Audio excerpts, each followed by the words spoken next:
nos damos cuenta cómo puede arder el corazón de alguien con respecto a la obra del Señor y la iglesia. Y fíjese que este libro debemos de considerar mucho el sentir de Pablo, que es uno de los grandes ejemplos que nosotros podemos encontrar en la Escritura.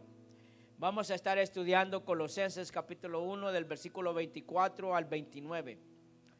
Y este capítulo en específico, estos versículos, nos habla acerca de la esperanza que el hombre tiene ahora que tenemos a Cristo. En la psicología, todos aquellos psicólogos o consejeros tienen un concepto bien definido. Y ellos saben de que cuando una persona pierde la esperanza, está condenado a morir. Entonces muchas veces la gente va a la consejería, estoy hablando en lo secular, a los psicólogos, y lo que ellos hacen es animarlo o hacerle ver de que la situación que está pasando no es tan grave, que puede salir adelante. Pablo en este capítulo y en estos versículos nos da a nosotros una enseñanza donde quiere que entendamos que en el Señor nosotros podemos encontrar esperanza. Le voy a pedir que usted pueda abrir su Biblia en Colosenses capítulo 1 versículo 24 al 29 y que podamos ir estudiando poco a poco estos versículos porque hay una gran enseñanza que Dios tiene para nosotros. Amén. Colosenses 1:24 dice así: ahora, ¿lo tiene? Todos juntos por favor, dice: ahora me gozo en lo que padezco por vosotros y cumplo en mi carne lo que falta de las aflicciones de Cristo por su cuerpo, que es la iglesia. 25, de la cual fui hecho ministro, según la administración de Dios que me fue dada para con vosotros, para que anuncie cumplidamente la palabra de Dios. El misterio que había estado oculto desde los siglos y edades, pero que ahora ha sido manifestado, ¿a quiénes? A sus santos, a quienes Dios quiso dar a conocer las riquezas de la gloria de este misterio entre los gentiles, que es Cristo en vosotros. Que dice ahí, mire, la esperanza de gloria. A quien anunciamos, amonestamos a todo hombre y enseñamos a todo hombre en toda sabiduría, a fin de presentar perfecto en Cristo Jesús a todo hombre. Versículo 29. Para lo cual también trabajo luchando según la potencia de Él, la cual actúa poderosamente en mí. Mire cómo estos versículos es una continuación de lo que habíamos estado estudiando las semanas anteriores, pero aquí resalta algo y vamos a ir poco a poco lo que Pablo está diciendo en este capítulo, porque nos hace a nosotros entender que todas las cosas que están pasando, independientemente lo grande o grave que sean, al final de todo nosotros vamos a encontrar esperanza en Cristo. Al tener a Cristo tenemos esperanza. Ahora, podemos tener a Cristo pero aún no ver la esperanza o la oportunidad de que muchas cosas van a cambiar. Pablo, recuerde algo, elogió a esta iglesia aún sin conocerlos. Por eso en los versículos anteriores, él estaba hablando a toda la iglesia de Colosenses, exaltando las cosas buenas que miraba y la prevención o la precaución que ellos debían de tener por todos aquellos que estaban queriendo alejarlos del buen camino en el que ellos estaban. Estaban en medio de muchas enseñanzas o falsos maestros que les querían hacer ver que había que hacer algo más que Cristo no era suficiente y había que hacer más cosas para poder alcanzar esa salvación o ese nivel de aprobación de parte de Dios. Y el día de hoy hay muchos creyentes que piensan de esa manera. Hay muchos creyentes que se vuelven como dioses, le dicen, este es aquí, y a veces no observamos nuestra vida. Recuerde algo, y es muy peligroso cuando uno es así, porque si usted estuvo con nosotros en el libro de Mateo, cuando estudiamos, el Señor vino a confrontar a los fariseos, los que se consideraban mejor que otros. Entonces, cuando nosotros miramos lo mal de otros y no veo el mío, entonces, en otras palabras, me vuelvo un fariseo. ¿Entiende, hermano? Entonces, más que mirar lo malo de otros, miremos lo que hay en nosotros. Pero Pablo nos muestra a nosotros algo interesante. Y vamos a ir estudiando estos pocos versículos. Una de ellas es que Pablo enseña que debemos de proclamar a Cristo a pesar del sufrimiento. Diga conmigo sufrimiento. Yo sé que aquí muchas veces nosotros venimos cansados, ¿sí o no? Amén, hermanos. Venimos cansados. A veces no venimos a la iglesia porque salimos tarde del trabajo. A veces no venimos porque no tenemos ganas de venir ahí. ¿Qué le vamos a decir, verdad? O sea, otras porque están cansados, otros porque salen tarde, están trabajando y otros simplemente porque no quieren y ya. ¿Qué vamos a hacer? Nada. Pero Pablo ahí en el versículo 24, vamos a leerlo detenidamente, dice, ahora me gozo en lo que padezco por vosotros. Mire, ¿qué es lo que Pablo está diciendo? Recuerde que Pablo fue llamado al ministerio a los gentiles.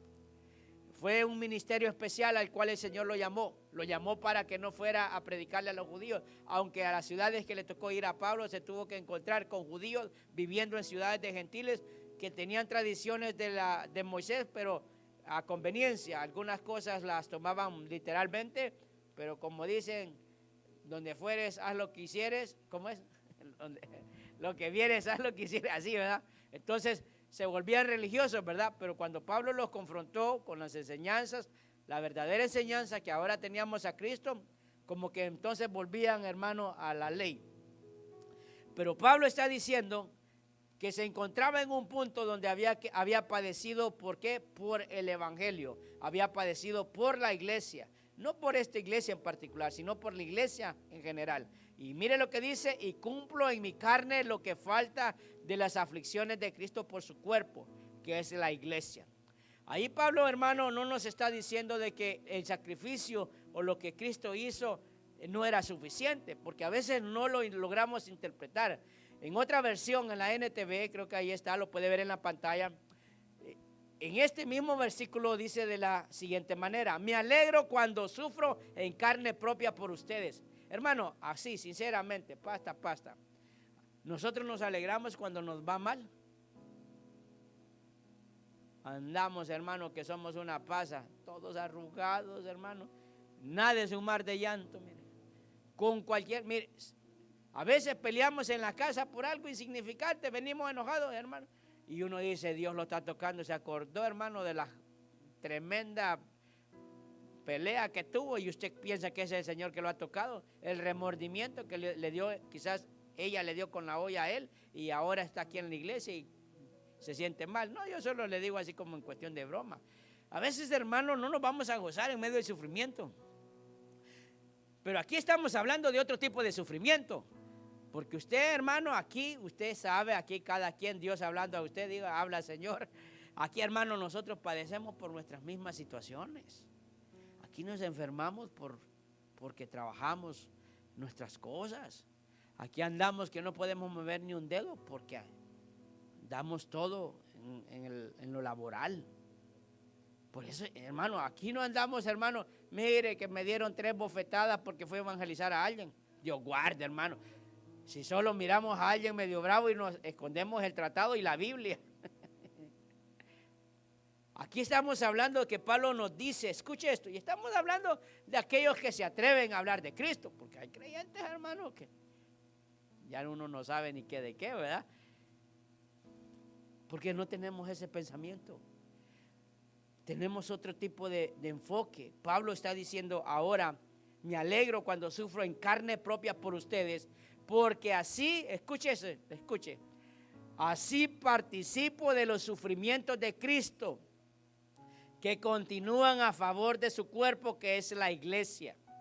¿Qué está diciendo? Que él, hermano, se alegraba a pesar de las situaciones dolorosas que él sentía en su cuerpo, porque no simplemente lo ofendían. Qué bueno que fuera, hermano, que solo le pegaban una reverenda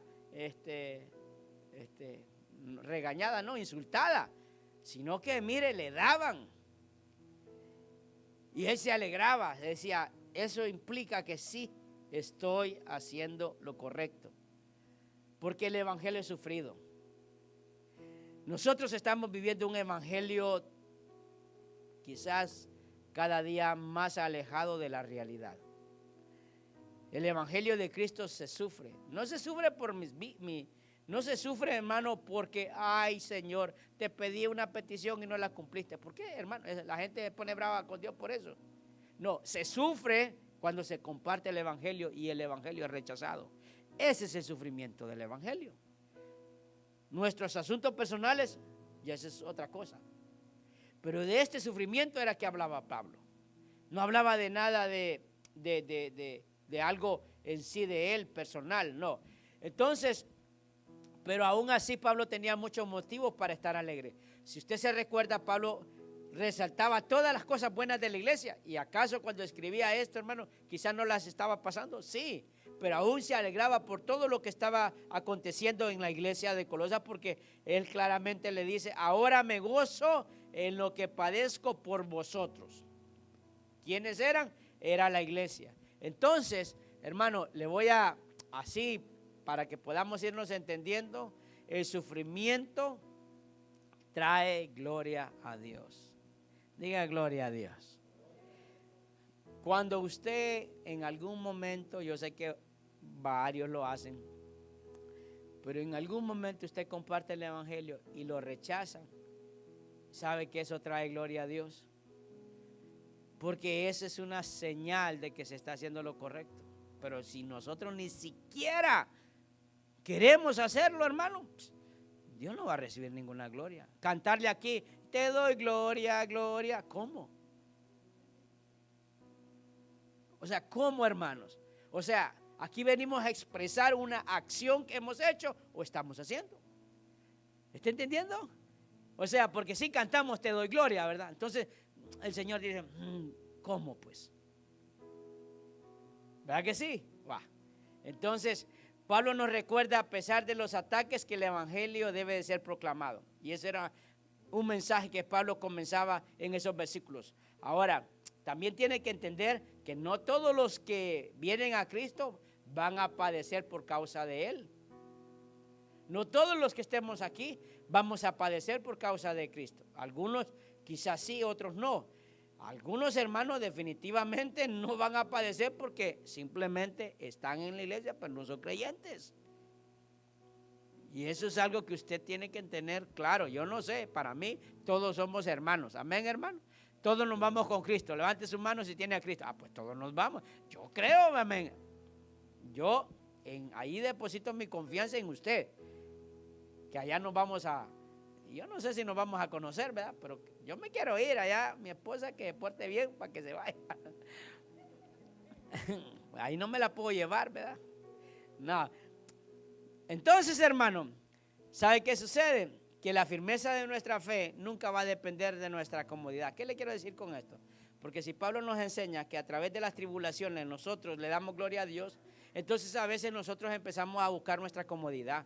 Y entonces cuando Dios cumple situaciones particulares, específicas, donde quiere bendecirnos, porque Dios quiere bendecirnos, amén, hermanos, la Biblia está llena de promesas, Dios quiere bendecirnos, pero cuando nosotros creemos que la fe vamos a verla efectiva solo cuando Dios cumple o provee acerca de algo que nos hace a nosotros caer en un estado de comodidad, entonces realmente ahí no está puesta nuestra fe.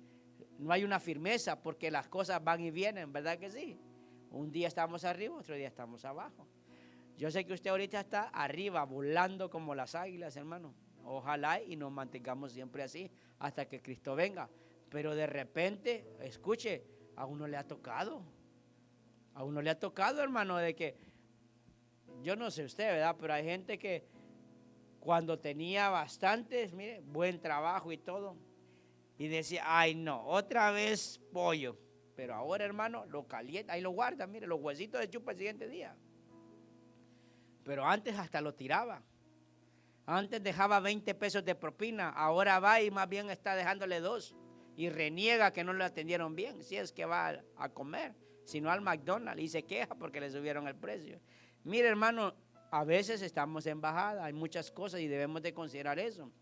Por eso todo sufrimiento que nosotros tengamos, ¿sabe qué pasa? Saca a flote lo que creemos. Y ahí es donde somos probados, en medio del problema, en medio de la enfermedad. Cuando usted mira que una persona cambió, cuando tuvo que pasar por un sufrimiento, usted se da cuenta qué es lo que había dentro de esa persona. Hermano, y esto es delicado y esto es peligroso para nosotros, porque la vida está llena de problemas. Si no son hoy, van a ser mañana.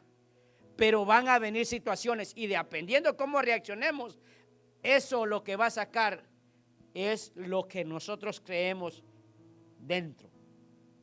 Por eso le digo que algo que nos enseñaba Pablo era de que él se gozaba. ¿Por qué?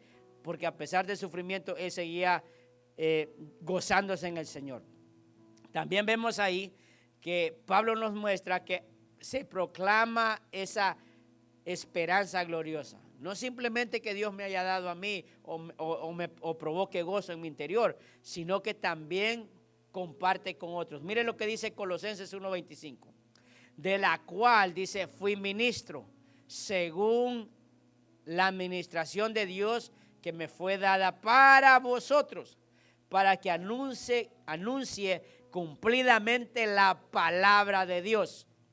Versículo 26, el misterio que había estado oculto desde los siglos y edades, pero que ahora ha sido manifestado ¿a quiénes? A sus santos, a quienes Dios quiso dar a conocer las riquezas de la gloria de este misterio entre los gentiles. ¿Qué riqueza? Que es Cristo en vosotros, la esperanza de gloria. ¿Qué es lo que vemos ahí?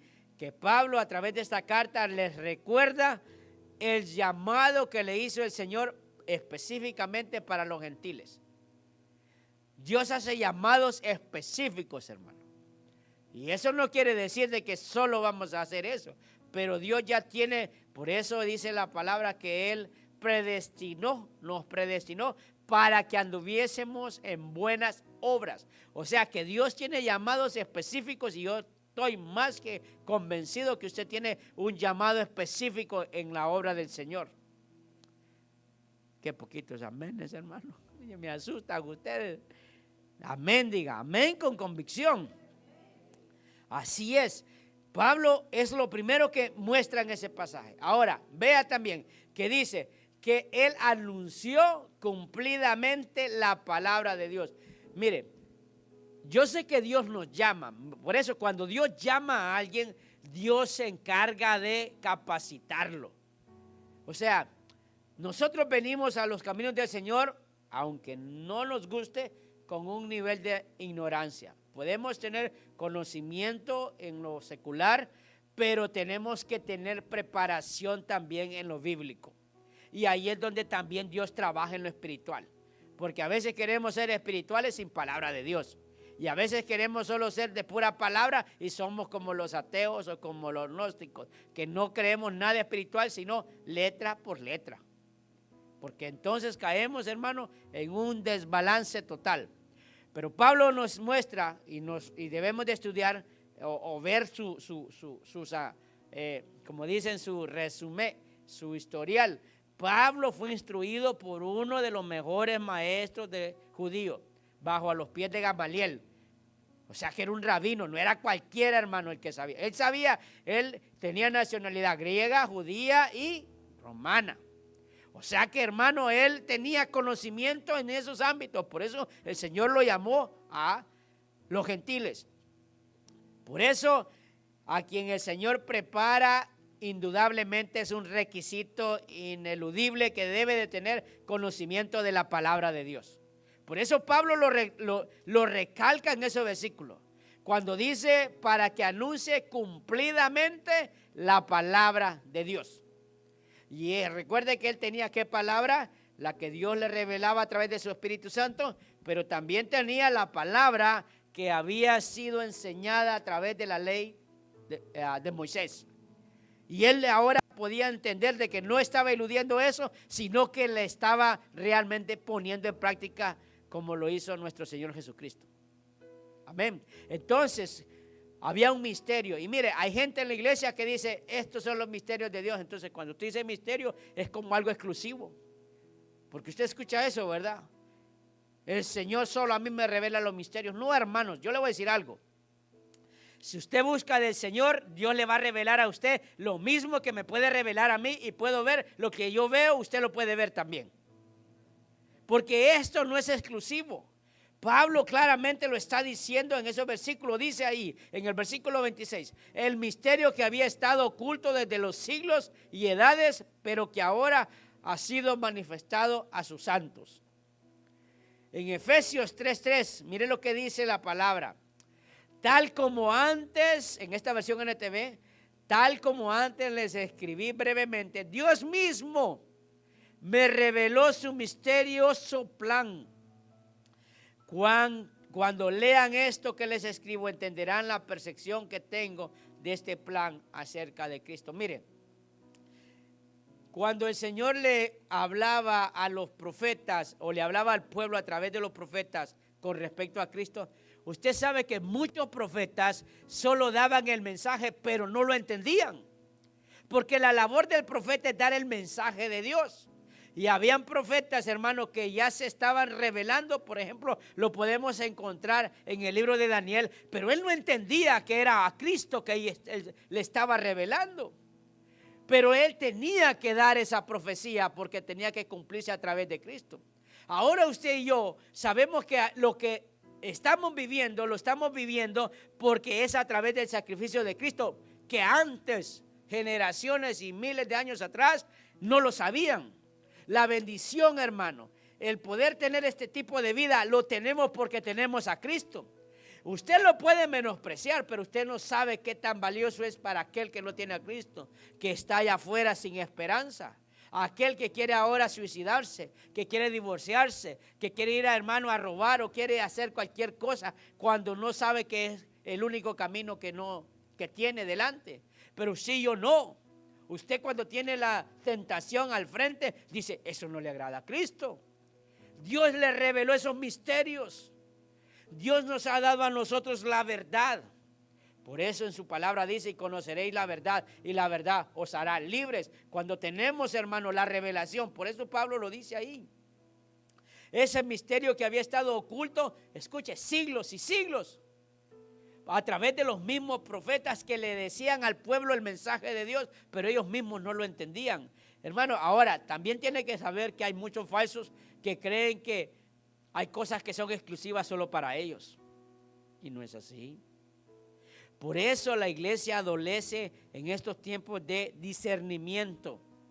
Y todo lo que le dicen lo cree. Porque no logra ver ni discernir y mucho menos estudiar.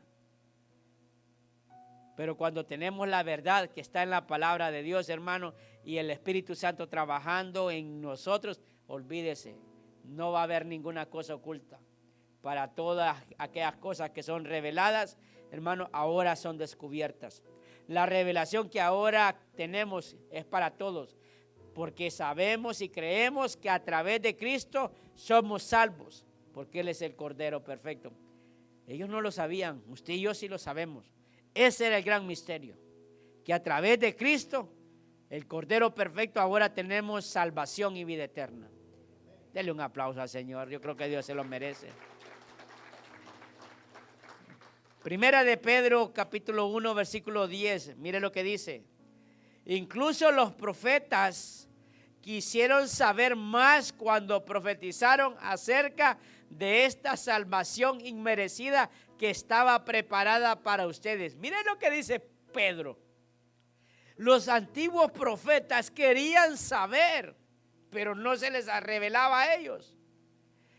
Versículo 11, se preguntaban a qué tiempo y en qué circunstancias se refería el Espíritu de Cristo que estaba en ellos, cuando les dijo de antemano sobre los sufrimientos de Cristo y de la inmensa gloria que después vendría. Versículo 12, y dice así, y les dijo que los mensajes que habían recibido no eran para ellos, sino para ustedes. Mire lo que está diciendo Pedro. Ese mensaje que los profetas estaban dando al pueblo con respecto a Cristo no era para ellos. ¿Sabe para quién era? Para usted y para mí. Porque estaba revelando a Cristo y la vida que ahora usted y yo tenemos. la gloria venidera. Ahora vivimos, hermano, debemos de vivir en gozo. Y ahora esta buena noticia en el versículo 12 sigue diciendo, le fue anunciada a ustedes por medio de aquellos que la predicaron con el poder del Espíritu Santo, enviado del cielo. Todo es tan maravilloso que aún los ángeles observan con gran expectación cómo suceden estas cosas. Mire, hermano, cómo uno viene a Cristo. Mire este misterio que ahora ya es revelado. ¿Cómo viene uno a Cristo? ¿Cómo uno es salvo? Esa es la pregunta. Usted sabe la respuesta, ¿verdad? ¿Cómo uno es salvo? Pregúntele a la persona que está al lado, porque ¿cómo logró la salvación? Pregúntele pues. ¿Por quién? Por Cristo. Porque un día dijo, acepto a Cristo. ¿Verdad que sí? Tan fácil, ¿verdad? Eso hasta los hipotes lo saben. Pero mire que los profetas antiguos no lo sabían. Por eso Pablo está diciendo, ese misterio ahora se les ha revelado a los santos. Y sabe que usted y yo somos esos santos, hermano. Porque dice que Él nos santifica, no por lo que nosotros somos, sino por lo que Cristo hizo. Él nos justifica, no con nuestra justicia, sino con la justicia de Cristo. Hermano, entonces el Señor está diciendo, hombre, Pedro le está diciendo a esta generación, que es usted y yo, que ahora nosotros tenemos esa palabra cumplida en nuestras vidas. Pero uno, ¿verdad? Yo me imagino a esos profetas, sí, ¿para cuándo? ¿Y cuándo será? ¿Será cuando yo esté vivo? Porque así somos nosotros, hermano.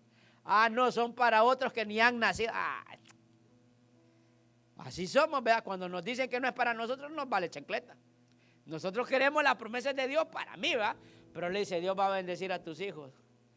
Como el Señor le dijo a David, quería hacerle el templo, ¿va? Y entonces le dijo, no, te has portado un poco malito, David. Tenés mi corazón, pero has hecho unas cosillas que no me han gustado. Le voy a dar el privilegio a tu hijo. Ah, bueno, hijo, te tengo que decir esto. Ah, que así somos nosotros. Porque uno que son para los hijos, uno quiere que se la den a uno primero. Ahí vemos, hermanos, que a través de Cristo ahora somos reconciliados. Efesios 2:13 dice, pero ahora en Cristo Jesús, vosotros que en otro tiempo estabais, ¿qué dice? Lejos, habéis sido hechos cercanos por la sangre de Cristo.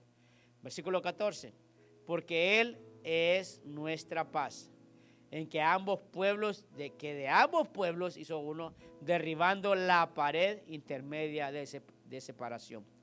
A través de Cristo se unieron dos pueblos. ¿Cuáles pueblos? El pueblo escogido del Señor, que son ellos, los judíos, y usted y yo, que somos los gentiles. De esos dos hizo uno. Hay un solo pueblo, y a eso se logró a través de Cristo. Pero aquel que no lo conoce dice, no, este no lo va a aceptar. No, los judíos no aceptan a los gentiles, ¿verdad? O sea, no aceptan a los cristianos. Pero uno sí los acepta porque nosotros sí tenemos la verdad, tenemos la revelación que ellos no tienen. ¿Está entendiendo eso? Por eso nosotros sí los aceptamos, pero ellos no nos aceptan porque ellos no tienen la revelación de ese misterio. Pero dice que era para nosotros, ¿verdad? Era para ellos, pero ellos no lo quieren. ¿Y qué hacemos? Nada. Seguir adelante, ¿verdad? Ya para terminar, hermano, Pablo también nos menciona en esos versículos del 28 al 29 la proclamación de Cristo a los santos. Dice así, versículo 28, a quien anunciamos amonestando a todo hombre y enseñando a todo hombre en toda sabiduría a fin de presentar perfecto a Cristo Jesús a todo hombre. Para lo cual también trabajo luchando según la potencia de Él, la cual actúa poderosamente en mí. ¿Sabe? Ahí Pablo nos muestra el propósito que se tiene de predicar. Y es, hermano, presentar a cada creyente a Cristo. Ese es el propósito. ¿Cuál es el propósito de venir a la iglesia y de predicar? No es contar los chismes que están pasando. Hermano, mire las noticias. Mire, hermano, qué feo. Mire la política. Mire este candidato. Mire lo que pasó con mi familia. Mire. No, hermano. Usted viene aquí a escuchar una predicación a través de la palabra de Dios. Y presentar a Cristo. A eso venimos. Pero Pablo ahí menciona algo muy interesante. Y dice ahí, amonestando, hermano, enseñando, amonestando a todo hombre y enseñando a todo hombre en toda sabiduría. Bueno, yo sé que más de alguno no vino hoy. Ese no vino hoy, hermano. Ni usted, yo sé que usted no le aplica.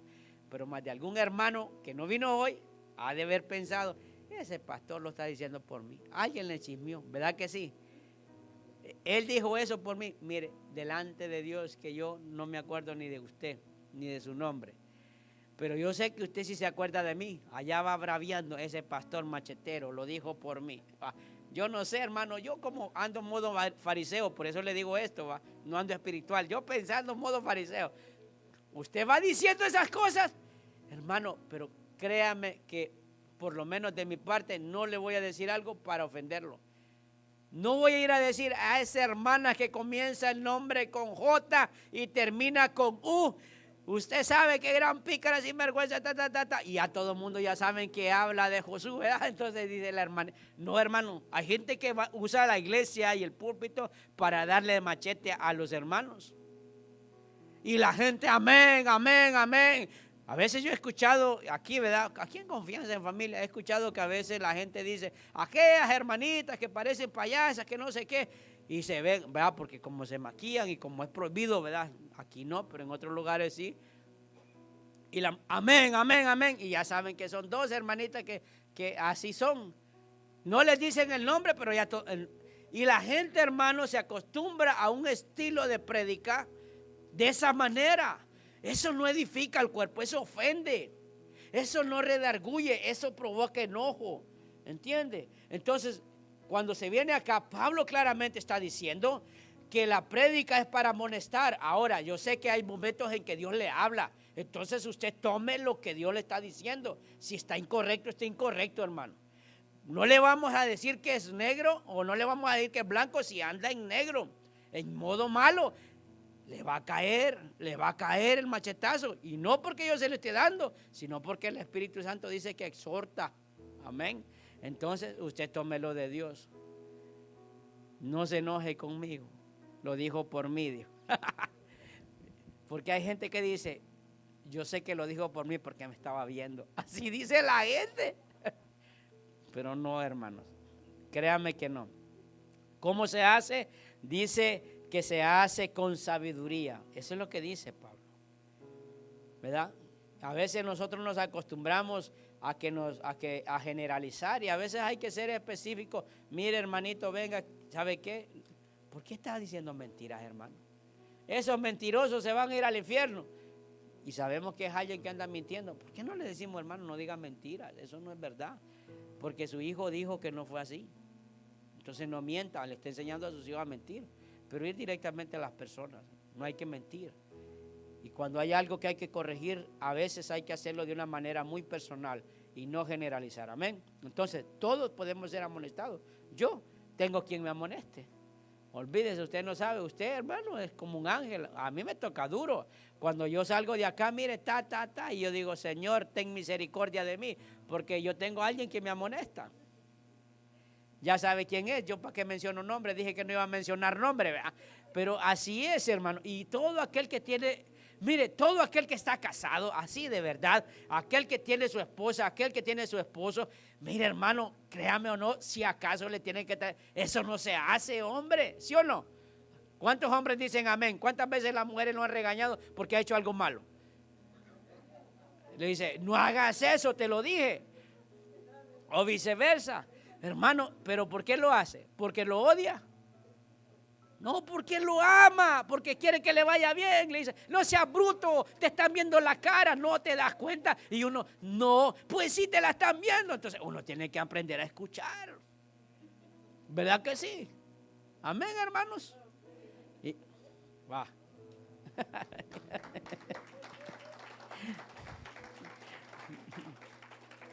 Porque todo esto nos lleva a la perfección de los santos. Todo esto, hermano, que le digo, aunque a veces no nos guste, mire, a mí, yo soy mi mejor predicador. Porque después que salgo de acá me empiezo a escuchar y yo estoy escuchando esa prédica para mí mismo. Y yo digo, Dios mío, ¿cómo me estás hablando para mí mismo? Yo necesito ser amonestado. Yo también cometo errores y le fallo a Dios. Y usted también. Lo más importante de esto es reconocer que necesitamos ser corregidos para ser perfeccionados. Al final del día, hermanos, lo que queremos es agradar a Dios. Que Dios diga, este es mi hijo amado. Que cuando Él venga, usted y yo estemos con Él, nos vayamos con Él. Que el día que si la muerte nos sorprende, la familia pueda tener esa certeza, esa convicción de que sí nos fuimos con Él. Y no quede, mira, pero si es que quién sabe, porque mira que andaba ahí con unas canitas al aire que se echó. No, que realmente hayan visto que estamos perseverando. Al final, hermano, todo lo hacemos para la vida eterna y esas promesas que vamos a ver cumplidas en nuestra vida el día que el Señor venga por segunda vez. Amén. Ahí donde usted está, le voy a pedir que pueda cerrar sus ojos.